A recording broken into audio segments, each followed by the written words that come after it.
तो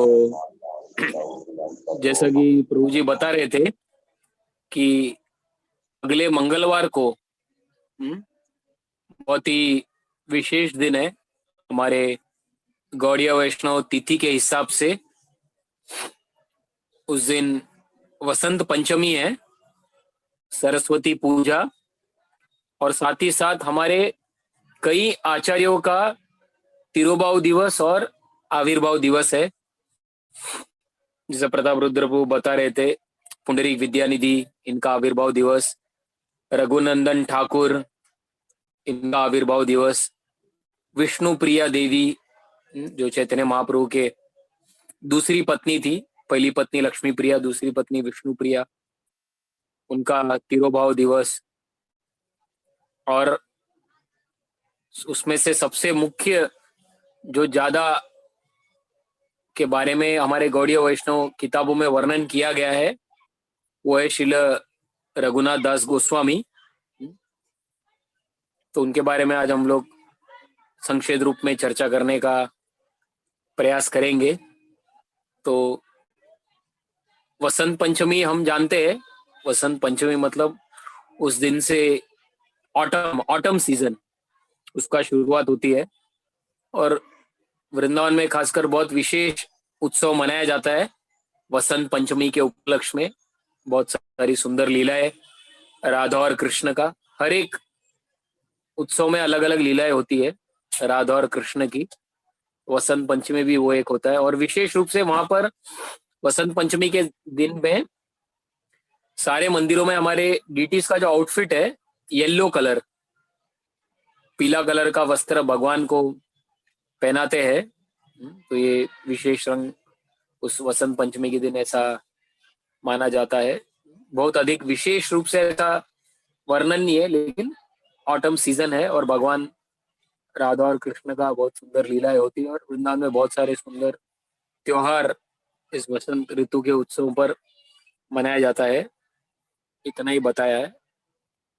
और अलग अलग आचार्यों के बारे में हम लोग, आपको समय मिलेगा तो अलग अलग लेक्चर सुनिए, लेकिन विशेष रूप से आज हमारे पास उतना समय नहीं है, इसलिए हम लोग केवल रघुनाथ दास गोस्वामी के बारे में संक्षिप्त रूप से कथा करने का प्रयास करेंगे। जैसा हम जानते हैं, हमारे श्रीनिवास आचार्य जी ने एक बहुत सुंदर वैष्णव भजन लिखा है जिसको बोलते हैं हम षड गोस्वामी अष्टकम। और उस षड गोस्वामी अष्टकम में जो 6 गोस्वामी हैं उनके चरण कमलों पर दंडवत प्रणाम करते हैं। वंदे रूप सनातन रगयुगौ श्री जीव गोपालको। तो 6 गोस्वामी में से जो प्रमुख 2 गोस्वामी है, श्रील रूप गोस्वामी और श्रील सनातन गोस्वामी। तो इनको सारे गोस्वामी भी और सारे गोस्वामी के बाद आने वाले और भी जो गौड़ीय वैष्णव भक्त है, वो सब लोग श्री रूप गोस्वामी को अपना गुरु मानते हैं। तो पूरे परंपरा के जो गुरु है, इसलिए हमारे परंपरा को हम जानते हैं रूपानुगा कहकर भी संबोधित किया गया है। रूप अनुग, अनुग अर्थात पद चिन्हों पर चलना, विशेषकर श्रील रूप गोस्वामी के पद चिन्हों पर चलना। तो रूप गोस्वामी, सनातन गोस्वामी जो 2 गोस्वामी हैं, और फिर श्रील जीव गोस्वामी, उनके परिवार में से जो अनुपम थे, अनुपम के पुत्र जो बन गए श्रील जीव गोस्वामी। और फिर गोपाल भट्ट गोस्वामी जो दक्षिण भारत से थे। तो रूप गोस्वामी, सनातन गोस्वामी और जीव गोस्वामी ये कर्नाटक, ये भी दक्षिण भारत से। और जो चौथे गोस्वामी गोपाल भट्ट गोस्वामी, वो भी दक्षिण भारत से, जो श्रीरंगम वहां पर से। तो ये कर्नाटक से, वहां दक्षिण भारत, साउथ तमिलनाडु, उस स्थान से। और फिर रघुनाथ भट्ट गोस्वामी जो उत्तर प्रदेश, वहां पर उनका जन्म हुआ था। उनके पिता का नाम था तपन मिश्रा।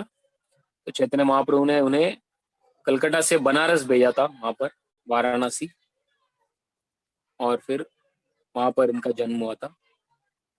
तो 6 गोस्वामी में से 5 गोस्वामी, 4 दक्षिण भारत में से, एक उत्तर प्रदेश से, और जो रघुनाथ दास गोस्वामी है ये गौड़ देश अर्थात बंगाल, वहां से ये बिलोंग करते हैं।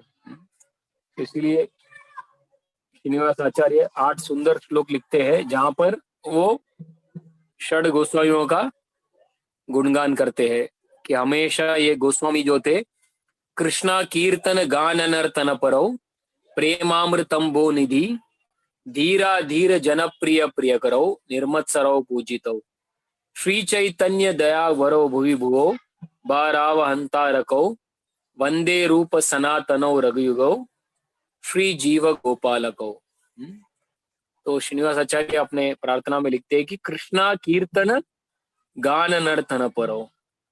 ये 6 गोस्वामियों का विशेषता यह है कि हमेशा कृष्णा कीर्तन, भगवान कृष्ण के कीर्तन में गानन गाते थे, नर्तन परो भगवान के कीर्तन का नृत्य करते थे,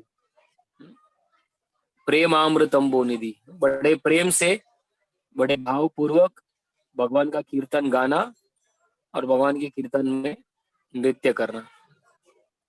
धीरा धीर जन प्रिय प्रिय करो। और गोस्वामी की विशेषता ये थी कि सारे लोग उनसे प्रेम करते थे।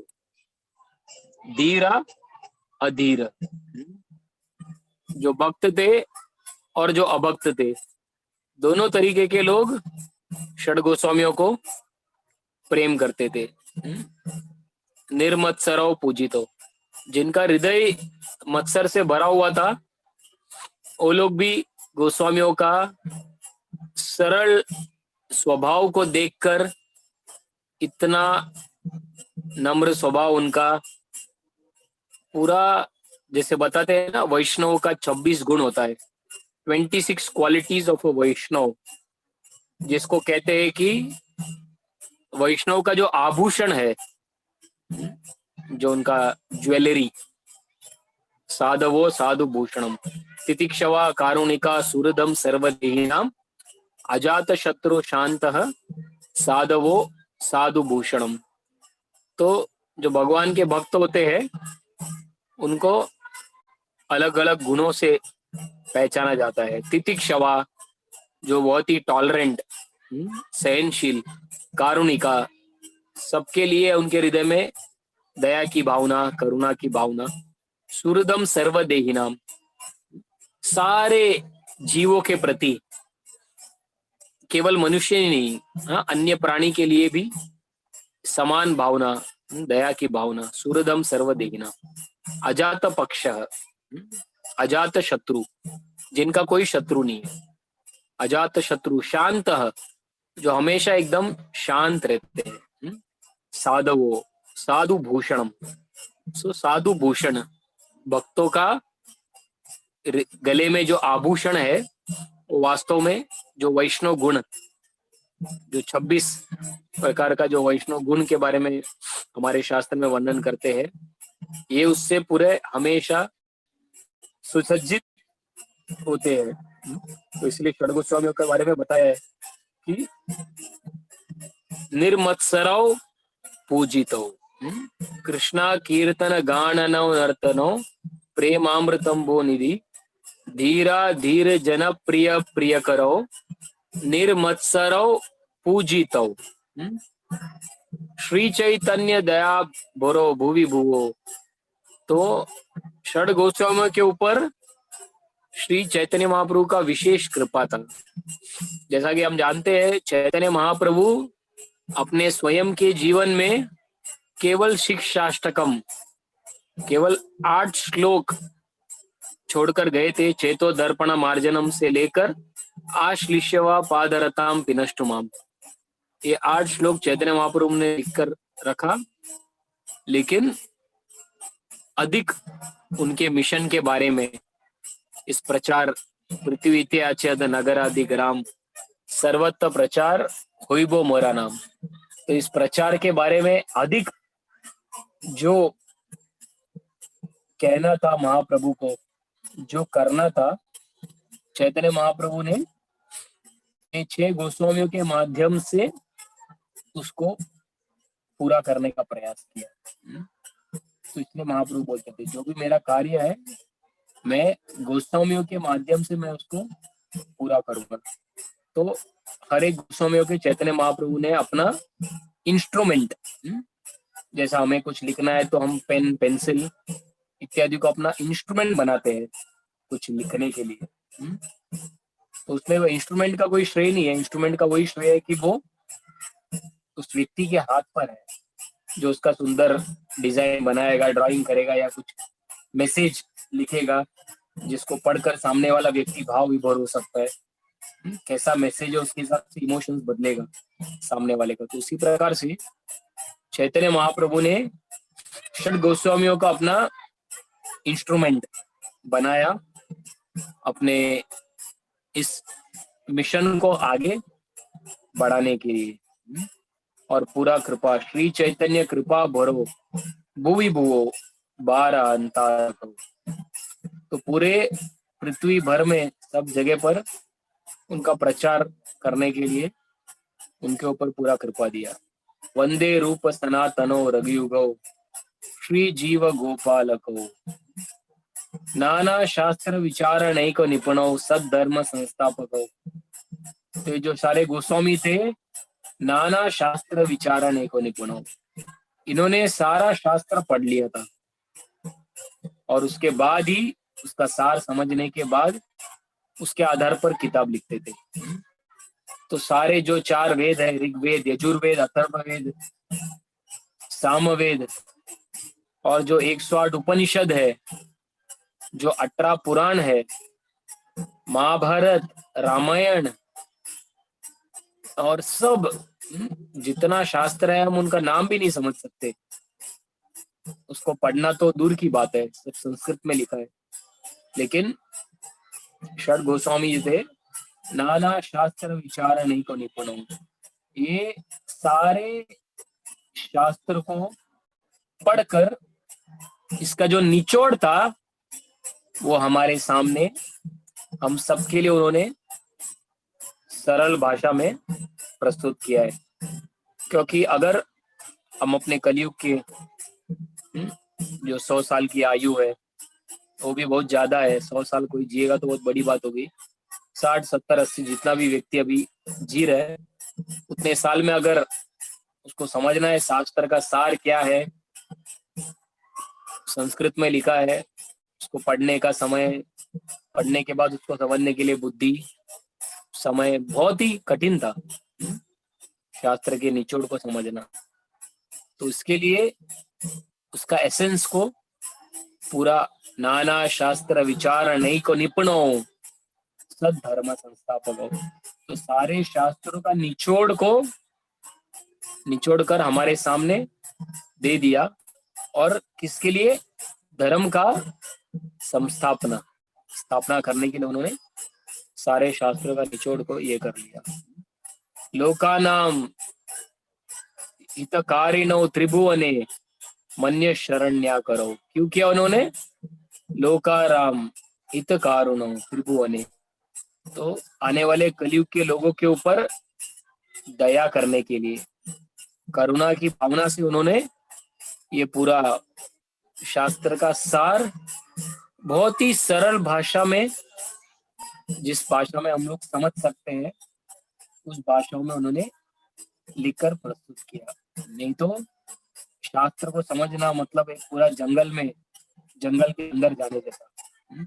जैसे कोई जंगल के अंदर प्रवेश करेगा तो बाहर निकलना आसान नहीं है। जंगल में ही व्यक्ति अपना रास्ता को भटक जाएगा पूरा। उसी प्रकार से ये सारे शास्त्र जो है एक विशाल घना जंगल के समान है। कोई अगर इस शास्त्र रूपी जंगल के अंदर एक बार घुस जाता है तो फिर उसको पता नहीं चलेगा कि कहां से बाहर निकले क्या सही है क्या गलत है, कौन सा शास्त्र है, किसके लिए दिया है, क्या करना चाहिए।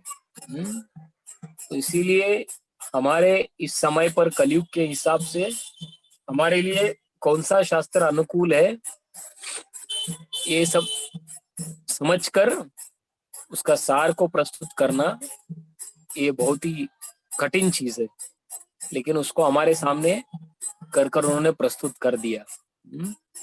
नहीं तो हम नहीं समझ पाते थे जीवन का लक्ष्य क्या है और कैसे उस लक्ष्य तक हम लोग पहुंच सके। तो ऐसे अलग अलग महानता है इन षड्गोस्वामियों के बारे में, जो श्रीनिवास आचार्य अपने षड गोस्वामी अष्टकम में लिख रहे हैं। तो आज हम लोग श्रील रघुनाथ दास गोस्वामी के बारे में संक्षिप्त रूप में चर्चा कर रहे हैं। तो 6 गोस्वामी से जैसे हमने चर्चा किया, श्री रघुनाथ दास गोस्वामी जो केवल एक गोस्वामी थे जो गौड़ देश, जो बंगाल से करते थे, वहां से आते थे। और बंगाल में एक जगह है कृष्णपुर नाम का जगह है, जहां पर रघुनाथ दास गोस्वामी, वहां पर इनका जन्म हुआ। तो बताते हैं इनके जो पिता है वो श्रील गोवर्धन मुजुमदार। तो मुजुमदार परिवार के जो थे, बहुत ही धनी व्यक्ति थे इनके पिता। तो इसीलिए रघुनाथ दास गोस्वामी बताते हैं कि 6 गोस्वामी में से जो बड़े धनी परिवार में से बताया जाता है कि उनके पिता का जो उस समय पर जो उनका इनकम था वो है 12 लाख रुपया पर एनम, 12 लक्ष मुद्रार ईश्वर। तो आज से 500 साल पहले अगर कोई साल का 12 लाख रुपया इनकम कमा रहा है, आज के तारीख में भी 12 लाख रुपया मतलब बहुत ही बड़ा अमाउंट होता है। महीने का 1 लाख रुपए के आसपास अगर किसी का पैकेज है, बड़ा व्यक्ति है। लेकिन 500 साल पहले चैतन्य चरितामृत में वर्णन है कि 12 लक्ष मुद्रा ईश्वर, कि इन लोग का जो एनुअल इनकम था 12 लाख रुपया। तो हम समझ सकते हैं कि कितने बड़े परिवार से रघुनाथ दास गोस्वामी आते थे। तो इनके पिता का नाम गोवर्धन मुजुमदार, और इनके एक अंकल के बारे में बताया है। पिता और इनके अंकल, जो अंकल है वो है हिरण्य मुजुमदार। तो ये दोनों वहां के थे। और बताया जाता है कि इनके पिता जो थे ब्राह्मणों को बड़ा सम्मान करते थे, आदर पूर्वक, क्योंकि इनका जो परिवार था कायस्थ वैश्य परिवार, ऐसा उनका परिवार बताया जाता है। और काफी ब्राह्मणों को नवद्वीप में खासकर दान देना, तो इनके पिता और इनका परिवार पूरा ब्राह्मणों को हमेशा दान देते थे, ब्राह्मणों को सपोर्ट करते थे। यहाँ तक कि बताते हैं कि जो चैतन्य महाप्रभु के जो पिता थे जगन्नाथ मिश्रा, और उनके पिता के पिता चैतन्य महाप्रभु के दादा नीलांबर चक्रवर्ती,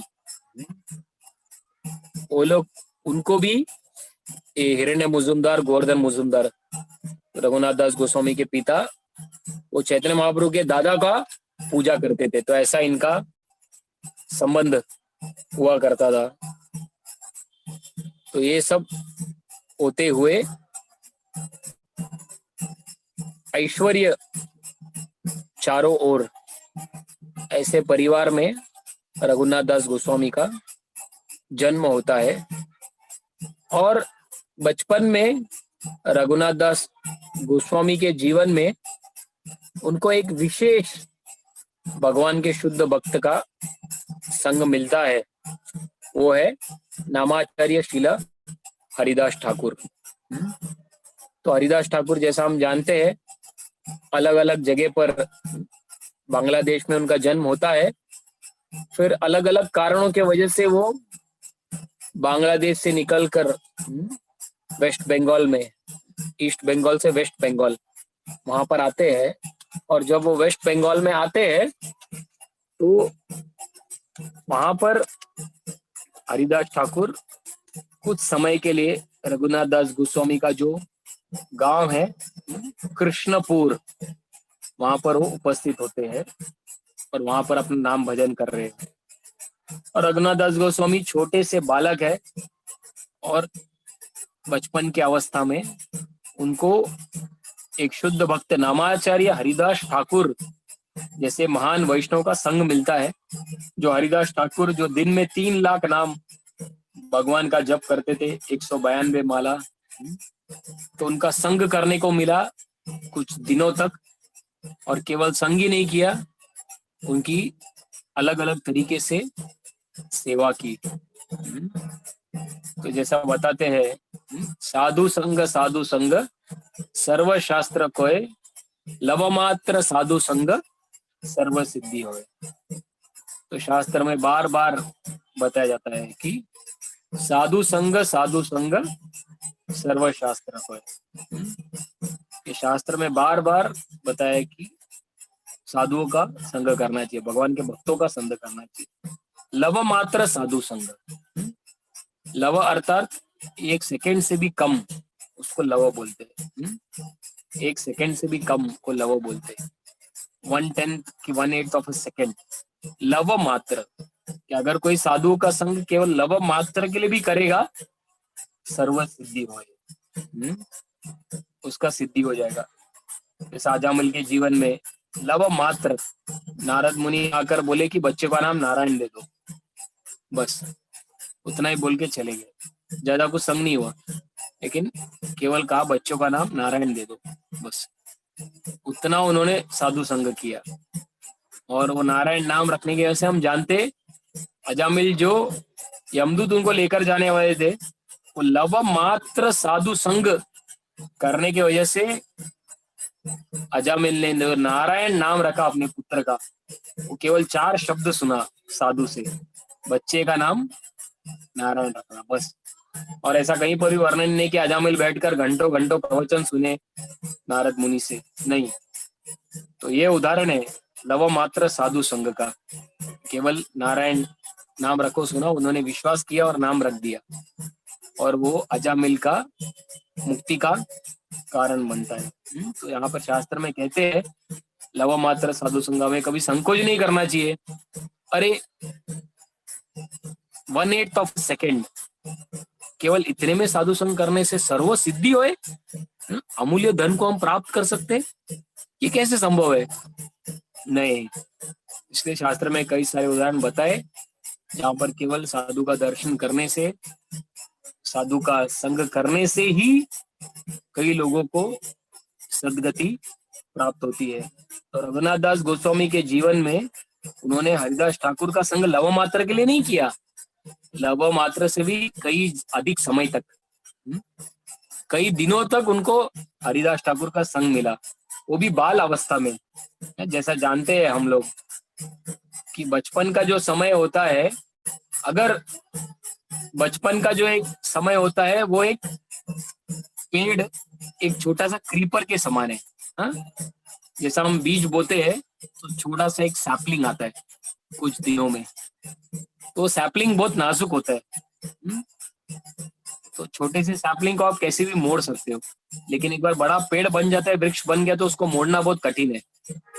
तो उसी प्रकार से बताते हैं कि बचपन की अवस्था में जब हमारी चेतना प्लायेबल या मैलिएबल अवस्था में होती है, उस समय पर जो इम्प्रेशंस छोटे से बालक के ऊपर गिरता है, वो इम्प्रेशंस बहुत डीप रूटेड रहता है। अगर बचपन की अवस्था में अगर एक साधु का या भगवान का कथा का अर्चा विग्रह का इम्प्रेशन अगर बचपन में बालक के ऊपर गिरता है, तो वो इम्प्रेशन डीप रूटेड रहता है।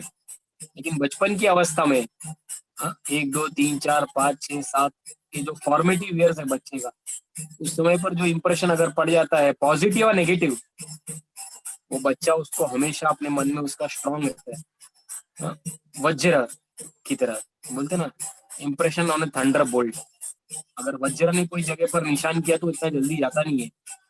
तो रघुनाथ दास गोस्वामी के ऊपर बचपन की ही फॉर्मेटिव ईयर्स में 2 3 4 5 साल की उम्र में उस समय पर एक महान वैष्णव का हरिदास ठाकुर का जो संग और जो हरे कृष्ण महामंत्र उनसे सुनना, कृष्ण कथा उनसे सुनना, ये इंप्रेशंस बहुत ही डीप रूटेड रघुनाथ दास गोस्वामी के अंदर बैठ गया। और इसका प्रभाव हम देखते हैं इनके आने वाले जीवन में कि इतना डीपली वो चैतन्य महाप्रभु से आकर्षित हो जाते हैं, उनका अटैचमेंट बहुत स्ट्रांग हो जाता है। तो हरिदास ठाकुर भी कृष्ण के पीछे पागल रहते हैं, चैतन्य महाप्रभु के पीछे पागल रहते हैं। तो वही पागलपन जो है उन्होंने रघुनाथ दास गोस्वामी को भी अपने संघ से ट्रांसफर किया। इसलिए बोलते हैं ना, एसोसिएशन इज वेरी कंटेजियस। संघ जो है बहुत ही कंटेजियस है। जैसा आजकल बोल रहे हैं ना, आज के लैंग्वेज में कोरोना इज वेरी कंटेजियस। लेकिन कोरोना से भी अधिक कंटेजियस है भक्तों का संग। एक को लग जाएगा तो तुरंत उसकी भावनाएं उसमें आ जाती है। इन जनरल प्रिंसिपल है, एसोसिएशन इज कंटेजियस। लेकिन अगर एक शुद्ध भक्त का संग है तो वो संग is all the more contagious. तो रघुनाथ दास गोस्वामी का बचपन में कई समय हरिदास ठाकुर के संग में बीता, और वो होने के वजह से बताते हैं कि बचपन से ही रघुनाथ दास गोस्वामी जो थे वो ये भौतिक जगत और भौतिक विषय भोग के वस्तु से पूरी तरीके से उदास थे। बाल्य काले हईते ते हो विषय उदास। कोई भी विषय वस्तु के पीछे उनको भोग करने का कोई इच्छा था ही नहीं। बचपन से ही उनको पूरा भगवान के प्रति पूरा समर्पण करने का उनका इच्छा पूरा जागृत हो गया था। और फिर बता दें कि जब चैतन्य महाप्रभु, हम जानते हैं, कटवा में सन्यास लेते हैं, सन्यास लेने के बाद चैतन्य महाप्रभु वृंदावन जाने के लिए तैयारी करते हैं। चैतन्य महाप्रभु तो हमेशा वृंदावन जाने के लिए ही लालायित होते हैं, लेकिन सन्यास के बाद तो और भी उनका जो इच्छा था वृंदावन जाना है, वृंदावन जाना है, वो और बढ़ जाता है। लेकिन अन्य जो भक्त होते हैं, खासकर नित्यानंद प्रभु, वो सोचते हैं अरे चैतन्य महाप्रभु अगर वृंदावन चले गए तो हम लोगों को महाप्रभु का संग नहीं मिलेगा। तो इसीलिए उन लोग महाप्रभु को अलग रास्ते पर डाइवर्ट करते हैं। महाप्रभु पूछते वृंदावन का रास्ता यही है, तो उनको शांतिपुर का रास्ता है वो बता देते हैं। तो चैतन्य महाप्रभु सन्यास के बाद पहली बार शांतिपुर में आते हैं, और शांतिपुर और रघुनाथ दास गोस्वामी का जो कृष्णपुर, ये दोनों पास पास में है। तो रघुनाथ दास गोस्वामी जो है, जब उनको पता चलता है कि चैतन्य महाप्रभु ने अभी सन्यास लिया है और वो बस हमारे गांव के पास में ही शांतिपुर है, वहां पर वो आए हैं, तो उनको महाप्रभु की मिलने की इच्छा बहुत बढ़ जाती है। तो रघुनाथ दास गोस्वामी जो है चैतन्य महाप्रभु को मिलने के लिए शांतिपुर जाते हैं, और तुरंत प्रभुरा चरण पड़े प्रेमाविष्ट है, प्रभु पदे स्पर्श कैला करुणा करिया। तो तुरंत रघुनाथ दास गोस्वामी बालक रूप में होते हैं, वो जाकर चैतन्य महाप्रभु के चरण कमलों पर अपना सिर को टेकाते हैं, और चैतन्य महाप्रभु अपना आशीर्वाद रघुनाथ दास गोस्वामी को देते हैं। और चैतन्य महाप्रभु की सेवा रघुनाथ दास गोस्वामी करके महाप्रभु का पूरा आशीर्वाद को वो पा लेते हैं। और फिर उस समय के बाद बताते हैं कि जैसे जैसे रघुनाथ दास गोस्वामी बड़े होते हैं, तो उस समय पर उनका एक ही इच्छा है कि मुझे चैतन्य महाप्रभु को पूरी तरीके से समर्पित करना है। कैसे मैं चैतन्य महाप्रभु को पूरी तरीके से समर्पित करूं? हमेशा उनके मन में महाप्रभु को पाने के लिए एक पागलपन पूरी तरीके से उनके हृदय में आ गया। अभी मैं चैतन्य महाप्रभु को पूरी तरीके से सेवा कर सकता हूँ। तो महाप्रभु तो बचपन में आए थे, शांतिपुर में रुके, और फिर वो चले गए नीलाचल, जगन्नाथपुरी। रघुनाथ दास गोस्वामी का इच्छा हुआ कभी मैं जगन्नाथपुरी जाऊंगा, कभी मैं जगन्नाथपुरी जाऊं, कभी मैं जगन्नाथपुरी जाऊं। ऐसा हमारे शिला प्रभुपाद के जीवन में भी हम देखते हैं। हाँ, प्रभुपाद जी हमेशा बताते स्टेशन में जाकर पूरी पूरी जाने का कौन सा ट्रेन है, पूरी जाने के लिए किराया कितना है, हमेशा जाकर पता करते थे। और 5-6 साल की उम्र में प्रभुपाद ने भी एक छोटा सा रथ यात्रा निकाला, जगन्नाथ बलदेव सुभद्रा को रथ पे रखकर। तो वो लालसा थी। तो रघुनाथ दास गोस्वामी भी सोच रहे हैं कि कभी मैं नीलाचल क्षेत्र जाऊंगा, कभी मैं नीलाचल क्षेत्र जाऊंगा, वहां पर मैं कभी जाकर चैतन्य महाप्रभु को पूरी तरीके से समर्पित करूंगा, ऐसा करके सोच रहे थे। तो अभी वो बड़े हो गए थे और उनके माता पिता समझ गए थे कि अगर बच्चे को अगर घर में रखना है, क्योंकि हमेशा वो पूरी जाने का ही विचार कर रहे थे, तो माता पिता ने सोचा पैसा और स्त्री, ये दो शक्तिशाली चेन है जिससे एक व्यक्ति को बांध दिया जा सकता है ये भौतिक जगत में, पैसे से और सुंदर स्त्री से। तो ये विचार करके, पैसा तो उनके पास था ही, उनके माता पिता के पास, तो पैसे के माध्यम से बच्चे को आकर्षित करने का प्रयास किया और एक अप्सरा जैसी सुंदर स्त्री के साथ उनका विवाह तय कर दिया उनके माता पिता ने। और फिर सोचे कि जो रघुनाथ दास गोस्वामी है, इसके माध्यम से बंधन में आ जाएंगे, बहुत सारा पैसा उनके पास पैसा है और विवाह भी अगर इनका हो गया तो ये एक दो माध्यम है जिससे हमारे बच्चे को हम लोग ये कर सकते हैं। लेकिन इतना प्रयास करने के बाद भी जो है रघुनाथ दास गोस्वामी जो है, उनका जो चैतन्य महाप्रभु के प्रति जो आकर्षित जागृत हो गया था, वो कम होने का नाम ही नहीं ले रहा था। ऑन द कॉन्ट्रेरी वो बढ़ ही रहा था कि मुझे चैतन्य महाप्रभु को पाना है, मुझे चैतन्य महाप्रभु को पाना है, मुझे चैतन्य महाप्रभु को पाना है। जैसा कि एक पूरा भूत सवार हो गया था उनके ऊपर, इतना पागलपन उनको। तो बता रहे कि बार बार वो घर से भागने का प्रयास कर रहे थे और बार बार उनके माता पिता उनको पकड़ कर लाकर फिर से घर के अंदर बंद करते थे।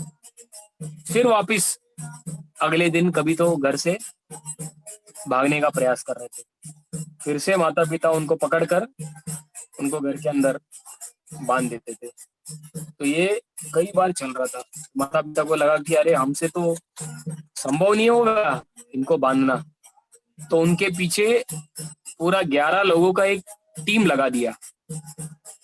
वो 11 लोग में 5 सिक्योरिटी गार्ड, 4 पर्सनल सर्वेंट और 2 ब्राह्मण भोजन बनाने के लिए।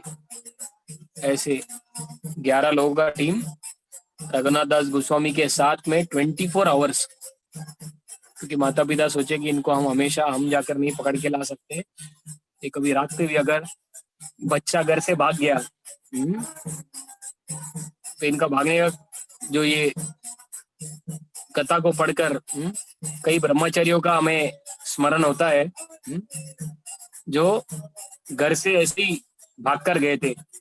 एक बार श्रीमान गौर गोपाल प्रभु की माता बता रही थी कि कैसे गौर गोपाल प्रभु अपने घर से रात के समय पर माँ को लगा कि बच्चा सोया है, तो प्रभु जी ने वो जो तकिया का जो फॉर्मेशन है उसको इतना अच्छे से ऐसा करके रखा तो ऐसे लगेगा कि प्रभु जी ओढ़कर सोए हैं, पूरा चादर ओढ़कर कंबल ओढ़कर सोए हैं, ऐसा करके पूरा उन्होंने डिजाइन बना कर रखा। और फिर वो रात के समय पर निगड़ी से भागकर वो बम्बई गोपीनाथ मंदिर ज्वाइन करने के लिए आ जाते हैं। तो माँ बोलती है कि माँ को लगा कि अरे बेटा 6 बजे उठता है अभी तक उठा नहीं, 7 बज गया अभी तक उठा नहीं, 8 बज गया। तो 8-9 बजे जाकर उन्होंने जाकर ऐसा पैर के उधर थोड़ा हिलाने का प्रयास किया, देखा तो लगा अरे ये पैर तो थोड़ा पैर जैसा लग नहीं रहा है, कुछ तो डुप्लीकेट जैसा कुछ लग रहा है। हाँ? जैसे ही चादर ओढ़कर देखा तो पूरा तकिया और ऐसा डुप्लीकेट। हाँ, कुछ तो ऐसा पैर जैसा ऐसा सब पूरा एक डुप्लीकेट जैसा बड़ा एक बाउली की तरह पूरा ये करके प्रभु जी ने ऐसा पूरा डिजाइन बना कर रखा। और तब माँ को पता चला ये बच्चा जो है यहाँ से भागकर अभी चौपाटी गए। फिर रेंगड़ी से माता पिता उनको लेने के लिए चौपाटी आए। तो जैसे रघुनाथ दास गोस्वामी का घर से भागने का हम कथा सुनते हैं, तो ऐसे कई हमारे ब्रह्मचर्यों का स्मरण आ रहा है जहाँ पर उन लोग भी प्रभुपाद के इस आंदोलन में, चैतन्य महाप्रभु के आंदोलन में पूरा समर्पित होने के लिए घर से भागने का प्रयास कुछ लोगों ने किया। कुछ लोग सफल हुए, कुछ लोग सफल नहीं हो पाए। उनके माता पिताओं ने अलग अलग तरीके से, खासकर जो पॉलिटिकली थोड़ा इन्फ्लुएंशियल माता पिता थे, उन्होंने पॉलिटिक्स में भी सब प्रधानमंत्री तक जाकर थोड़ा कॉन्टेक्ट लगाकर बहुत सारा धमकी देकर बच्चे को घर लेकर गए। तो रघुनाथ दास गोस्वामी के जीवन में भी ऐसी 11 का पूरा टीम उनके माता पिता ने लगा दिया। 4 नौकर, 5 सिक्योरिटी गार्ड और 2 कुक, 11 लोग हमेशा एक रूम में उनके साथ 24 घंटा हमेशा रहते थे। देखिए रघुनाथ दास गोस्वामी को बहुत बुरा लग रहा था कि अरे मैं भागना चाहता हूँ लेकिन मुझे भागने में यशस्वी नहीं मिल रहा है, तो मैं क्या करूं। तो फिर बताते हैं कि चैतन्य महाप्रभु दक्षिण भारत की यात्रा में निकले थे जगन्नाथपुरी से, और दक्षिण भारत की यात्रा निकलते निकलते और एक बार वो इनके गांव के आसपास वहां पर एक बार आए। तो उस समय पर रघुनाथ दास गोस्वामी ने कहा अपने पिता को, कृपया करके मुझे चैतन्य महाप्रभु को मिलने का एक अवसर प्रदान कीजिए। अगर आपने ऐसा नहीं किया तो मैं अपना प्राण त्याग दूंगा, मैं जीवित नहीं रह सकता हूँ। ऐसा करके उन्होंने अपने माता पिता को कहा। तो उस समय पर उनके पिता ने परमिशन दिया कि ये पूरा 11 का टीम आपके साथ जाएगा और आप चैतन्य महाप्रभु को मिलना कुछ टाइम के लिए और वापिस आ जाओ। तो ये उन्होंने शर्त रखी पिताजी ने। तो रघुनाथ दास गोस्वामी चैतन्य महाप्रभु को मिलने के लिए जाते हैं और चैतन्य महाप्रभु को मिलने के बाद वो चैतन्य महाप्रभु से निवेदन करते हैं, महाप्रभु कृपया करके आपकी कृपा मेरे ऊपर बनाए रखिए और मुझे बताइए कि कैसे मैं यहाँ से निकल सकता हूँ। मेरी इच्छा है कि मैं पूरी तरीके से आपको सेवा करूं, जगन्नाथपुरी में जाऊं, लेकिन बहुत सारा अड़चन है, 11 लोग मेरे पीछे हैं और मैं घर से जा नहीं पा रहा हूँ। तो चैतन्य महाप्रभु ने उस समय पर कहा कि स्थिर होइया घरे जाओ, न हो बातुल क्रमे क्रमे पाए लोक भव सिंधुकुल। तो महाप्रभु ने कहा कि स्थिर हो जाओ, घर पे जाओ, इम्पेशेंट मत हो, बातुल क्रमे क्रमे, क्रमे क्रमे मतलब स्टेप बाय स्टेप, क्रमे क्रमे पाए लोक भव सिंधुकुल। तो बोले कि रघुनाथ दास गोस्वामी ये भवसागर को पार करना है, ये कोई स्विमिंग पूल को पार करने जैसा नहीं है। 4x6 का स्विमिंग पूल को हम एक एंड से दूसरा एंड क्रॉस करते हैं ना, ऐसा नहीं है। ये बहुत बड़ा भवसागर है, तो इसको पार करने का जो स्टेप्स है ये थोड़ा उत्साह, निश्चय, धैर्य। उत्साह मतलब एंथुजियास्टिक, निश्चय मतलब डिटर्मिनेशन, डिटरमिन, धैर्य मतलब पेशेंस। तो थोड़ा धैर्य से काम लो। आप बहुत ही ज्यादा वातुल दिख रहे हो, बहुत ही ज्यादा अधिक चंचल लग रहे हो, कि मुझे भागना है, मुझे भागना है, मुझे भागना है, नहीं, पेशेंस, धीरे धीरे। लंबा इनिंग्स आपको खेलना है, तो इसीलिए आपको बहुत अकलमंदी से काम करना होगा, धीरे धीरे से। स्विमिंग, अगर लंबा स्विमिंग करना है तो बोलते हैं ना, एक होता है sprint race 100 metre, 200 metre, 500 metre, और एक होता है marathon race. Marathon race 24 kilometre, 50 kilometre. तो आप जो 100 मीटर स्प्रिंट रेस में जो स्ट्रैटेजी अपनाओगे, आप मैराथन में सेम स्ट्रैटेजी नहीं अपनाओगे। स्प्रिंट रेस में आप तेजी से भागोगे, सुपर स्पीड, और आप अपने गंतव्य स्थान में पहुंचोगे फास्ट। लेकिन मैराथन अगर आपको चालू करना है, धीरे धीरे धीरे धीरे स्लो रनिंग करते करते आप आपका स्टेमिना को इंक्रीज करते करते आप स्पीड बढ़ाते हो। अगर कोई मैराथन में अगर स्प्रिंट रेस की तरफ भागने का तुरंत प्रयास करेगा तो शायद उसका लॉन्ग रन में वो टिक नहीं पाएगा, रेस ही पूरा नहीं कर पाएगा। तो महाप्रभु ने उनसे कहा कि आप जो है मरकट वैरागी मत बनो, आप जो है एक नॉर्मल जैसा हाउस होल्डर है, काम करता है, वैसा आप कार्य करो। तो महाप्रभु बता रहे हैं कि वैराग्य जो है आप एक्सटर्नली मत दिखाओ, इंटरनली आप रिनंसिएशन को एग्जिबिट करो। कृष्ण के प्रति जो आपका प्रेम है उसको आप इंटरनल रखो, और एक्सटर्नल कैसे रहना है आपको, जैसे एक नॉर्मल हाउस होल्डर की तरह जो ये पूरे संसार के चीजों में एब्जॉर्ब्ड है, वैसे आपको काम करना है। तो कोई एक्सटर्नली देखकर आपको किसी को लगना नहीं चाहिए कि आप एकदम फैनेटिक हो। हाँ, तो एक्सटर्नली आपको जितना जरूरत है उतना आपको संसार के कार्य को पूरा करना है, लेकिन इंटरनली आपको भगवान के प्रति जो प्रेम है उसका ये करना है। तो इंटरनली रिनंसिएशन और externally act like a normal person. तो यही सेम चैतन्य महाप्रभु रूप गोस्वामी को भी उदाहरण देते हैं कि किस तरीके से अगर कोई स्त्री है अपने पति को छोड़कर और किसी पैरामोर से प्रेम करती है, तो उस समय पर वो जो है एक्सटर्नली जो है घर का काम बहुत अच्छे से करेगी, ताकि किसी को डाउट ना है कि इनका कोई दूसरा पैरामोर या कोई अलग प्रेमी है पति को छोड़कर। तो उसी प्रकार से ये उदाहरण में महाप्रभु बता रहे कि जो पैरामोर अर्थात जिसको सीक्रेटली हम प्रेम करते हैं वो भगवान कृष्ण, इंटरनली हम उनको प्रेम करते हैं, लेकिन एक्सटर्नली जो स्त्री को उदाहरण दे रहे कि आपके जो पति है, आपके जो सास ससुर, सबका सेवा करना है। तो ये संसार का जो भी आपका कार्य है उसको आपको अच्छे से निभाना है, लेकिन अंदर से आपको भगवान के प्रति जो प्रेम है उसको आपको कंटिन्यूस उसको लाइटन करके रखना है। तो वो एक बैलेंस की तरह चैतन्य महाप्रभु बताए, और रघुनाथ दास गोस्वामी को उन्होंने मैसेज दिया कि सही समय आने पर रघुनाथ दास गोस्वामी आप पूरी तरीके से आप जगन्नाथपुरी में आ पाओगे, लेकिन अभी जो है अभी आप एक नॉर्मल पिता का बिजनेस जो है आपका करोड़ों का बिजनेस है उसको संभालो और अच्छे से काम करते रहो। तो चैतन्य महाप्रभु ने जैसे उनको आदेश दिया था उसी प्रकार से रघुनाथ दास गोस्वामी जो थे अपने घर के काम में पुनः से लग गए और एक एक्सपर्ट बिजनेसमैन की तरह अपने पिता का पूरा बिजनेस वो संभालने लगे। माता पिता को बड़ा आनंद आया है देखकर कि बच्चा जो है पहले जैसा पागलपन जैसा नहीं कर रहा है, भागना है भागना है भागना है, नहीं, एकदम ऑर्डिनरी नॉर्मल है ये।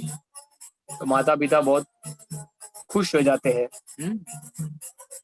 और उनके जीवन में और एक प्रसंग आता है, ऐसा बताते हैं जहां पर उन्होंने एक्सपर्टली उनका मैनेजरियल स्किल्स को दिखाया।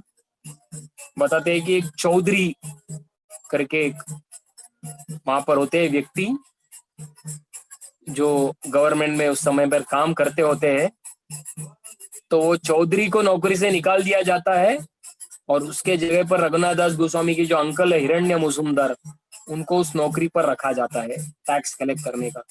तो वो चौधरी इतना गुस्सा हो जाते हैं कि वो हिरण्य मुजुमदार जो टैक्स कलेक्ट करते समय पर कुछ तो गलती कर रहे थे, कुछ ज्यादा पैसा ले रहे थे और गवर्नमेंट को जमा नहीं कर रहे थे, तो उसको लेकर चौधरी अपना बदला निकालने के लिए वो हिरण्य मुजुमदार के ऊपर आरोप लगाता है राजा को। और जब सारे सिपाही घर में हिरण्य मुजुमदार और गोवर्धन मुजुमदार जो रघुनाथ दास गोस्वामी के अंकल और पिता है उनको ढूंढने के लिए आते हैं, तो ये दोनों घर से भाग जाते हैं, ये दोनों घर पे नहीं है। और उस समय पर रघुनाथ दास गोस्वामी जो है वो घर में मिलते हैं, और ये लोग पिता और अंकल नहीं मिले तो ये जो इनका लड़का है रघुनाथ दास को उनको अरेस्ट किया जाता है और उनको बंदी में वहां पर डाल देते हैं। तो अभी रघुनाथ दास को जेल में डाल दिया उस मुस्लिम चौधरी ने, और रघुनाथ दास गोस्वामी सोच रहे कि कैसे वो जेल से निकले। और मुस्लिम ने कहा कि जब तक आपके पिता और अंकल यहाँ पर नहीं आएंगे मैं आपको रिहा नहीं करूंगा। तो रघुनाथ दास गोस्वामी बात करने में बहुत ही चालाक थे, बहुत चतुर होते हैं। एक दिन वो चौधरी जी को बुलाकर कहते हैं कि ये चौधरी जी, आप और मेरे पिता, ये सब भाई भाई का आप लोग का संबंध है, आप लोग रिश्ते में एक दूसरे के भाई भाई लगते हो, और भाई भाई के बीच में कभी प्रेम होता है, कभी झगड़ा होता है। लेकिन आप लोग के झगड़े के बीच में मैं तो हूँ, मैं तो एक छोटा सा लड़का हूँ, मुझे इतना कुछ अनुभव नहीं है कि आप लोग के बीच में क्या गैर संबंध हो गया। तो मैं एक छोटा सा लड़का हूँ, आपके भाई का लड़का आपके लड़के के समान है, तो आप क्यों आपके लड़के को ही जेल में डाल रहे हो।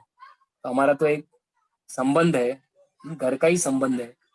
ऐसे कर कर बहुत प्रेम से उनसे बातचीत करके उनके हृदय को पूरा मोहित कर लेते हैं। और देखते ही देखते वो जो मुसलमान जो चौधरी होते हैं उनको बहुत बुरा लगता है कि अरे मैंने एक छोटे से बालक को इतना दुख दिया, मैं इस बालक को रिहा करता हूँ। और वो उनको रिहा कर देते हैं और वो रघुनाथ दास उस समय पर घर पे वापिस आ जाते हैं।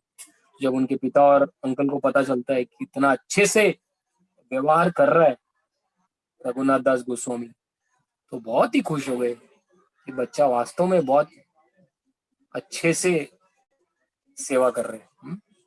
तो ऐसा करने के बाद रघुनाथ दास गोस्वामी धीरे धीरे धीरे करके सोच रहे थे कि कैसे अभी 1 साल के बाद अभी मैं वापिस से चैतन्य महाप्रभु के पास कैसे जाऊं, कैसे महाप्रभु की कृपा मिलेगी।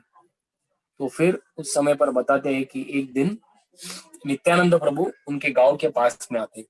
तब रघुनाथ दास गोस्वामी सोचते हैं कि अगर चैतन्य महाप्रभु का मुझे कृपा चाहिए तो मुझे नित्यानंद प्रभु, जो उनके कृष्ण बलराम, तो बलराम जी नित्यानंद प्रभु के साक्षात अवतार है, जो गुरु के भी एक प्रतिनिधित्व है। तो अगर मैं बलराम जी या नित्यानंद प्रभु जो गुरु के प्रतिनिधित्व है इनका आशीर्वाद प्राप्त करता हूँ तो बहुत ही जल्द जो भी मेरी बाधाएं है वो सब क्लियर हो जाएगी और चैतन्य महाप्रभु का कृपा मुझे मिल जाएगी। तो ये सोचकर वो जाते हैं, नित्यानंद प्रभु को मिलते हैं और नित्यानंद प्रभु को दंडवत प्रणाम करते हैं। नित्यानंद प्रभु से कहते हैं, नित्यानंद प्रभु मेरे जीवन में एक बहुत बड़ा समस्या है कि मैं चैतन्य महाप्रभु को पूरा समर्पित करना चाहता हूँ, लेकिन बार बार भागने का प्रयास कर रहा हूँ, लेकिन मैं भाग नहीं पा रहा हूँ और मुझे अभी बस वापिस से जाना है, कृपया करके आप मार्गदर्शन दीजिए। तो जब नित्यानंद प्रभु ने कहा कि अच्छा एक काम कीजिए, आप जो है ये जो सारे वैष्णव यहाँ पर है, तो नित्यानंद प्रभु के बहुत सारे पार्षद थे, तो वो कहा कि ये सारे पार्षदों को आप जो है फीस्ट खिलाओ, फीस्ट स्पॉन्सर करो। तो वैष्णव को आप जब भोजन खिलाएंगे, वैष्णव आपके फीस्ट प्रसाद से संतुष्ट होंगे, हृदय पूर्वक आशीर्वाद देंगे। तो वैष्णव आपको आशीर्वाद देंगे तो वैष्णव के आशीर्वाद से जो भी जीवन में ऑब्स्टेकल्स है आपके, सब कुछ समाप्त हो जाएगा। तो नित्यानंद प्रभु ने कहा कि आपको कौन सा फीस्ट देना है, छीड़ा और दही, और पूरा डिटेल नित्यानंद प्रभु उनको बताते हैं। पोहा, तो दूध छीड़ा और दही छीड़ा, तो दूध और दही, तो पोहा को दूध में डालना है, पोहा को दही में डालना है, उसमें शक्कर और अलग अलग चीज को मिलाना है और सारे वैष्णव को देना है। तो बहुत सिंपल तरीके से आपको वैष्णव का सेवा करना है और ये सेवा करने से वैष्णव सारे खुश हो जाएंगे। और रघुनाथ दास गोस्वामी नित्यानंद प्रभु के कहने पर सारे वैष्णव को दूध चिड़ा और दही चिड़ा, पानी हटी नाम का जगह है, वहां पर जाकर वहां पर सारे वैष्णव एकत्रित होते हैं और सबको भर भर कर गंगा के तट पे सारे वैष्णव है, 2 हंडी है, मटका, 2 मटका सारे वैष्णव के हाथ में, एक मटके में वैष्णव का दूध छीड़ा, एक मटके में वैष्णव के हाथ में दही छीड़ा, दूध छीड़ा खा रहे दही छीड़ा खा रहे, दूध छीड़ा खा रहे दही छीड़ा खा रहे, और रघुनाथ दास गोस्वामी उसको रिफिलिंग करते जाते, थोड़ा खत्म हो गया फिर रिफिलिंग, ऐसा करते करते करते करते सारे वैष्णव को बहुत आनंद आता है। सब लोग दूध चीरा और दही चीरा खाते हैं। और सब होने के बाद नित्यानंद को भी देखते हैं, सारे वैष्णव खुश हैं। नित्यानंद को बोलते हैं कि आपने सारे वैष्णव को बहुत संतुष्ट किया। बहुत ही जल्द रघुनाथ दास गोस्वामी आपके जीवन में जो भी बाधाएं हैं वैष्णव के आशीर्वाद से अभी दूर हो गई। तो हम सीखते हैं कि जो भी हमारे जीवन में बाधाएं हैं भक्ति में, उसको अगर हमें पूरा करना है तो वैष्णव को हमें ये न कहना प्रकार है ना, उनका आशीर्वाद हमको चाहिए। वैष्णव का आशीर्वाद मिल जाएगा। जैसे रघुनाथ दास गोस्वामी के जीवन से हम देखते हैं हाँ, महाप्रभु को कृपा प्राप्त करने का जो बाधा था क्लियर हो जाता है। और वहां से कुछ दिन के बाद रघुनाथ दास गोस्वामी को एक अवसर मिलता है घर से भागने के लिए। रात के समय पर उनके जो परिवार के जो गुरु होते हैं, कुल गुरु यदुनंदन आचार्य, वो आते हैं इनको मिलने के लिए। और रात को आकर बोलते हैं, अरे हमारे जो मंदिर के एक ब्रह्मचारी जो होते हैं वो सेवा करने से इनकार कर रहे हैं। उनका जो फैमिली डिटीज था, उनको एक ब्राह्मण सेवा पूजा कर रहे थे, तो ब्रह्मचारी ने कहा कल से मैं सेवा नहीं करूंगा। तो यदुनंदन आचार्य बड़े परेशान हो गए, अरे डिटीज का सेवा कौन करेगा, ब्राह्मण नहीं बोल रहे। तो इनको रात को आकर बोलते आप इनको कन्विंस करो ब्राह्मण को सेवा छोड़कर जाने का नहीं, ऐसे करके। तो फिर रघुनाथ दास गोस्वामी रात के समय पर सारे सिक्योरिटी गार्ड सब सोए हैं और यदुनंदन आचार्य के साथ निकल कर चले गए। और अभी रघुनाथ दास सोच रहे अभी ये बहुत अच्छा समय है भागने के लिए। और यदुनंदन आचार्य उनको ये ब्रह्मचारी के साथ एक रूम में बंद कर देते हैं। और यदुनंदन आचार्य बोलते हैं कि आप इनसे बात करो पर्सनली और फिर अच्छा गुड न्यूज मुझे देना। तो उस समय पर रघुनाथ दास गोस्वामी सोचते इससे अच्छा मौका भागने के लिए और कोई दूसरा नहीं। ये सोचकर रघुनाथ दास गोस्वामी वहां पीछे के कमरे से निकल कर, कुछ बात ही नहीं करते ब्रह्मचारी से, अकेले अकेले देखते हैं कि बहुत सालों के बाद 11 जो हमारे सर्वेंट कोई भी साथ में आया नहीं है अभी। कुल गुरु आए साथ में तो कोई उनके साथ आया नहीं है। अभी मैं भाग जाता हूँ, बाद में चांस नहीं मिलेगा। उस समय पर रघुनाथ दास गोस्वामी वहां से घर से भाग जाते हैं और जंगल के रास्ते से जाते हैं, क्योंकि उनको पता चल जाएगा, अगर पिताजी को पता चलेगा तो ये 11 लोग भाग कर रास्ते से मेरे पीछे लगेंगे। तो रास्ते का रास्ता वो रास्ता पकड़ते नहीं, जो जंगल का पूरा रास्ता है उसको पकड़ कर मन में एक ही इच्छा है, कभी मैं जगन्नाथपुरी पहुंचूंगा, कभी चैतन्य महाप्रभु को मैं जगन्नाथपुरी पहुंचूंगा, कभी चैतन्य महाप्रभु। ये इच्छा रख रखे रख रखे रख रखे ना खाने का उनको विचार है, ना पीने का विचार है, कुछ उनको याद नहीं है। केवल एक ही है, चैतन्य महाप्रभु को कभी मैं देखूंगा, चैतन्य महाप्रभु को कभी नहीं। ये तीव्रता, ये जो भूख है, ये पागलपन जो था कृष्ण को पाने के लिए, एकदम से वो चल के भाग के जा रहे हैं। अंत में 12 दिन तक बताते हैं, 12 दिन के बाद वो जगन्नाथपुरी में यहाँ वहां से आकर उस समय पर उनके पिता अलग अलग तरीके से पता करने का प्रयास करते रहे, यहाँ वहाँ पर यहाँ वहाँ, लेकिन कहीं पर भी रघुनाथ दास को पता नहीं चला। भक्त लोग जो हर साल जगन्नाथ बंगाल से जगन्नाथपुरी आते हैं, वहां पर भी शिवानंद से इत्यादि जो भक्त है उनको पूछने का प्रयास किया, उन्होंने बोला नहीं हमारे टीम में तो नहीं है आपका पुत्र। तो अलग अलग तरीके से प्रयास करने का पता चलता है कि लड़का जो है अभी भाग गया, पकड़ना बहुत ही मुश्किल है। और वहां पर जगन्नाथपुरी में चैतन्य महाप्रभु है, तो वहां पर जो स्वरूप दामोदर गोस्वामी, रामानंद राय, वो लोग महाप्रभु को निरोध देते हैं कि रघुनाथ दास गोस्वामी जो है बहुत परिश्रम करके महाप्रभु घर से भागकर आपको जीवन समर्पित करने के लिए आए हैं, कृपया करके स्वीकार कीजिए। और महाप्रभु रघुनाथ दास गोस्वामी को अपने निकट बुलाकर उनको होते हैं, बोलते कि आपके ऊपर भगवान कृष्ण की विशेष कृपा है रघुनाथ दास गोस्वामी, नहीं तो आसान नहीं है घर से भागना, संभव नहीं है। जो पैसा आपके पास है करोड़ों रुपया, जो सुंदर पत्नी है आपकी, ये सबसे निकलना इतना आसान नहीं है, लेकिन विशेष कृपा है कि आप यहाँ से निकल कर भगवान की सेवा में पूरा समर्पित होने का आपका इच्छा है वो पूरा हो रहा है। तो महाप्रभु कहते हैं कि आज से आपकी सेवा है। स्वरूप दामोदर गोस्वामी जो है उनको आपको असिस्ट करना है। जैसे स्वरूप दामोदर गोस्वामी बोलते हैं उस तरीके से आप वहां पर रहेंगे। तो ऐसे करके कई सालों तक चैतन्य महाप्रभु रघुनाथ दास गोस्वामी स्वरूप दामोदर गोस्वामी के कहने के हिसाब से जगन्नाथपुरी में कई समय तक वहां पर सेवा की, अलग अलग प्रकार से उनकी सेवा की। और फिर चैतन्य महाप्रभु और स्वरूप दामोदर गोस्वामी, जैसा हम जानते हैं चैतन्य महाप्रभु ने छोटा गोपीनाथ ने विग्रह में लीन हो गए, वो चले गए, और उसके बाद स्वरूप दामोदर गोस्वामी ये संसार से चले जाते हैं। तो उस समय पर रघुनाथ दास गोस्वामी वहां से निकलते हैं और चैतन्य महाप्रभु ने जैसा आदेश दिया था हम यहाँ से चले जाएंगे तो आप वृंदावन में चले जाओ। वृंदावन में जाकर रूप और सनातन गोस्वामी जैसा बोलते हैं उसके हिसाब से आप सेवा करो। तो रघुनाथ दास गोस्वामी चैतन्य महाप्रभु जाने के बाद और रघुनाथ दामोदर गोस्वामी जाने के बाद महाप्रभु के कहने पर वो वृंदावन आ जाते हैं।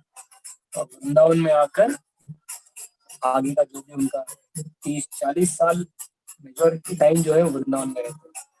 और वृंदावन में खासकर राधा कुंड, और महाप्रभु ने जाने के पहले 2 चीज दिया रघुनाथ दास गोस्वामी को, एक है गोवर्धन शिला और एक है गुंजमाला। तो गोवर्धन शिला और गुंजमाला ये दोनों महाप्रभु का फेवरेट। जो गोवर्धन शिला जिसको रखकर महाप्रभु सालों साल रोते थे,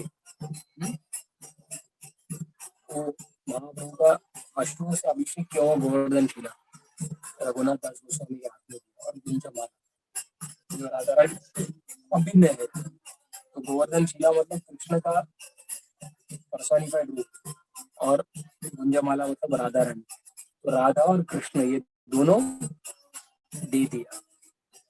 और रघुनाथ गोस्वामी इतने खुश होते जब उनको पता चला कि महाप्रभु ने अपना पर्सनल गोवर्धन शिला और गुंजमाला मेरे लिए दिया है, तो बड़े खुश होते हैं, बड़े रोने लगते हैं कि महाप्रभु की विशेष कृपा है, तो मुझे गोवर्धन में स्थान दे दिया। सारे गौड़े वैष्णव आचार्यों का जो सबसे टॉप मोस्ट प्रार्थना है वो है मुझे गोवर्धन में रहने का स्थान दो, मुझे गोवर्धन में रहने का स्थान दो। ये उनका विशेष प्रार्थना। तो महाप्रभु ने शिला दिया तो रघुनाथ दास गोस्वामी को लगा कि महाप्रभु ने मुझे रेसिडेंस दिया गोवर्धन पे निवास करने के लिए। उन्होंने प्रार्थना लिखा निज निकट निवासम देहि गोवर्धन स्थल। ये 10 स्टैंजा का प्रार्थना है कि गोवर्धन वास दशकम। तो ये 10 श्लोक में रघुनाथ दास गोस्वामी लिखते हैं कि मुझे गोवर्धन के चरण कमलों पर मुझे निवास करना है, मुझे निकट निवासम देहि गोवर्धन स्थल। तो ये विशेष प्रार्थना है वो लिखते हैं। और फिर राधा कुंड में वहां पर रहकर रघुनाथ दास गोस्वामी जो है वहां पर जो चैतन्य महाप्रभु का जो लीला जो भी स्वरूप दामोदर गोस्वामी से रघुनाथ दास गोस्वामी ने सुना था वो वृंदावन में बाकी गोस्वामी ने नहीं सुना था। गौर लीला पूरा उनको बताने रहते, रूप गोस्वामी, सनातन गोस्वामी, गोपाल भट्ट गोस्वामी, बाकी गोस्वामी को डेली 3 घंटा चैतन्य चरितामृत सुना महाप्रभु का पूरा लीला। इस समय इस तरह चैतन्य चरितामृत का कथा घंटों घंटों रघुनाथ दास गोस्वामी अन्य गोस्वामी को बता रहे थे। और वृंदावन में बहुत सारी अनेक अनेक लीलाएं 40 साल तक रघुनाथ दास गोस्वामी ने किया। हमारे पास बहुत समय तो अभी नहीं है, ऑलमोस्ट खत्म हो गया, लेकिन एक लीला हम चर्चा करेंगे कथा को विराम देने के पहले। एक लीला रघुनाथ दास गोस्वामी का राधा कुंड में जब 40 साल रुकते हैं तो बताते हैं कि रघुनाथ दास गोस्वामी वहां पर बैठकर डेली उनका नियम होता है 64 माला जप करना और वैष्णवों को दंडवत करना। 1000 दंडवत फिजिकली वैष्णव को करना 1000 दंडवत डीटीज को करना, अलग अलग डीटीज को याद करके 1000 दंडवत, और 2000 दंडवत वैष्णव को करना, और 64 राउंड्स जपा। तो डेली उनका चलते रहता था। तो रघुनाथ दास गोस्वामी बैठकर एक बार जपा कर रहे थे, कड़क धूप, गर्मी का महीना, पूरा सूरज तेजी से आए हैं, पूरा सूर्य देव, और रघुनाथ दास गोस्वामी पसीने से लथपथ है, पूरा पसीना आ रहा है, और हरे कृष्ण महामंत्र में पूरे अब्सॉर्ब्ड है। उस समय पर राधा रानी अपना साड़ी का पल्लू लेकर रघुनाथ दास गोस्वामी को धूप से बचाने के लिए स्वयं आती है और कवर कर रही है। सनातन गोस्वामी आकर देखते हैं, अरे राधा रानी आकर खुद पसीने से लथपथ हो गई, और रघुनाथ दास गोस्वामी को अपने साड़ी के पल्लू से शेड करने का प्रयास कर रही है। और सनातन गोस्वामी रघुनाथ दास गोस्वामी कहते हैं, रघुनाथ गोस्वामी आप जो है भजन कुटीर बना लीजिए, क्या अच्छा नहीं है? हमारी जो माँ है राधा रानी, जिनका सेवा हमें करना चाहिए, हाँ, आप उनसे सेवा ले रहे हैं, मुझे बहुत बुरा लग रहा है। तो आप जो है कृपया करके भजन कुटीर बना लीजिए, ताकि राधा रानी को आकर साड़ी के पल्लू से आपको रक्षा करने का ऐसे जरूरत है पड़ने। ठीक है ठीक है, रघुनाथ दास कोई बोलते हैं लेकिन करते नहीं है भजन, उनके समय नहीं है, भजन करते रहते हैं। और फिर एक दिन रघुनाथ दास गोस्वामी वहां पर बैठे हैं और भजन कर रहे हैं। उस समय पर शेर आकर उधर राधा कुंड में पानी पी रहे हैं, और सनातन गोस्वामी क्या देख रहे हैं? पर्सनली भगवान कृष्ण जो है लकड़ी लेकर रघुनाथ दास गोस्वामी के पास में खड़े हैं, वो शेर से रक्षा करने के लिए। साक्षात, क्योंकि उस समय पर 500 साल पहले जंगल का एरिया है, सारे जानवर घूमते थे, तो भगवान स्वयं लकड़ी लेकर आ गए उनको रक्षा करने के लिए। तो बहुत ही उनको सनातन गोस्वामी फिर से देखते हैं ये दृश्य, जहाँ पर भगवान स्वयं लकड़ी लेकर आए रघुनाथ दास गोस्वामी को रक्षा करने के लिए। तो फिर से सनातन गोस्वामी रघुनाथ दास गोस्वामी बोलते हैं, मैंने आपसे कहा था, पिछली बार आपने राधा रानी से सेवा लिया, इस बार आपने भगवान कृष्ण से सेवा लिया, जो आपको रक्षा करने के लिए लकड़ी लेकर आए। तो ये अच्छा नहीं है। कृपया करके मैं आपसे कह रहा हूँ कि भजन कुटीर आप बना लीजिए, जिससे हम कृष्ण और राधा, इनको हम तकलीफ न दें। हमें उनकी सेवा करनी चाहिए, उनसे सेवा लेनी नहीं चाहिए। ऐसा कहकर उन्होंने फोर्स करके रघुनाथ दास गोस्वामी को उन्होंने भजन कुटीर बनाने के लिए कहा। फिर भजन कुटीर में कई साल तक रघुनाथ दास गोस्वामी ने भजन किया, और वो भजन करने के बाद वहीं पर वृंदावन में ही उन्होंने अपना शरीर को त्याग कर वो भगवान कृष्ण के पास चले गए। बहुत सारी लीलाएं हैं रघुनाथ दास गोस्वामी के बारे में चर्चा करने के लिए, लेकिन हमारे पास उतना समय ही नहीं है।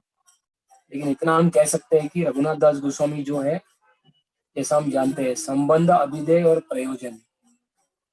संबंध मतलब हमारा भगवान कृष्ण से क्या संबंध है, संबंध आचार्य सनातन गोस्वामी। अभिधेय, कैसे हम भक्ति में आगे बढ़ सकते हैं, प्रोसेस क्या है, उसके आचार्य रूप गोस्वामी। और प्रयोजन, प्रयोजन मतलब कृष्ण प्रेम, गोल, प्रेम पुमार तो महान, जो हमारा गोल है, प्रयोजन, वो है कृष्ण प्रेम। तो ये प्रयोजन के जो आचार्य हमारे, वो है रघुनाथ दास गोस्वामी। तो हम लोग सब अभी अभिधेय कर रहे हैं, भक्ति के प्रोसेस में हम लोग लगे हैं, लेकिन ये लगने के बाद जो अल्टीमेट गोल है, प्रयोजन हमारा यही है कि हम कृष्ण प्रेम को प्राप्त करें। तो उसके लिए जो मेन आचार्य है, जो हमें हमारे गोल तक, गंतव्य स्थान, डेस्टिनेशन तक पहुंचने के लिए मदद करेंगे, उसके आचार्य श्री रघुनाथ दास गोस्वामी। तो हम रघुनाथ दास गोस्वामी से प्रार्थना करेंगे, आज से कुछ दिनों के बाद उनका तिरुवोर दिवस आएगा, वसंत पंचमी के दिन। खासकर हम उनसे प्रार्थना करेंगे कि हम जो अभी अभिधेय कर रहे हैं, भगवान का नाम जप, साधु संग, नियम पालन कर रहे, इत्यादि सेवा कर रहे, कि ताकि जल्द से जल्द हम जो हमारा गोल है, प्रेमा कुमार तो महान, प्रेम धन विना नहीं दरिद्र जीवन। कृष्ण प्रेम के बिना हमारा जीवन जो है वेस्ट है। मनुष्य जो एक ही चीज के लिए मिला है कि हम कृष्ण भक्ति को प्राप्त करें, हम कृष्ण प्रेम को प्राप्त करें। तो प्रेम हमारा अल्टीमेट गोल है। तो उसके आचार्य हमारे रघुनाथ दास गोस्वामी। हम आज से दिन उनसे प्रार्थना करते हैं कि उनकी कृपा अगर हमें मिली तो हमें भी, जैसे उनको पागलपन था कृष्ण को पाने के लिए, हमेशा भागते थे कि कैसे हमें कृष्ण को मिले, कैसे कृष्ण को मिले, तो हमारे जीवन में भी वो उत्कंठा, वो पागलपन कृष्ण के लिए हमें महसूस फील हो, कि हमें भी लगे कि कृष्ण के बिना ये संसार में और कुछ भी नहीं है। युगाइतम निमेषेन चक्षुषा प्रावशायितम शून्यायितम जगत सर्वम गोविंद विरयण। कि कृष्ण के बिना ये संसार जो है हमें शून्य लगना चाहिए, कुछ और दूसरा कुछ नहीं है ये संसार में। तो इसके लिए वैसा जो चेतना है वो रघुनाथ दास गोस्वामी के जीवन में था कि एक क्षण भी कृष्ण के बिना ये संसार में, करोड़ों रुपया होने के बाद, सारा चीज होने के बावजूद भी उनको खालीपन लगता था। ये वास्तव में एक शुद्ध भक्ति की चेतना है कि जब तक कृष्ण नहीं मिलते तब तक और किसी चीज से उसको, मछली की तरफ, मछली पानी के बाहर कैसे तड़पती है, ऐसे रघुनाथ दास गोस्वामी अपने जीवन में तड़पते थे कृष्ण के लिए। तो हमें भी वैसा एक कृष्ण के प्रति जो पागलपन है वो आए, ऐसा हम उनसे प्रार्थना करते हैं। श्रील रघुनाथ दास गोस्वामी पाद की जय। शील प्रभुपाद की जय। निताय गौर प्रेमानंद हरे हरे कृष्ण।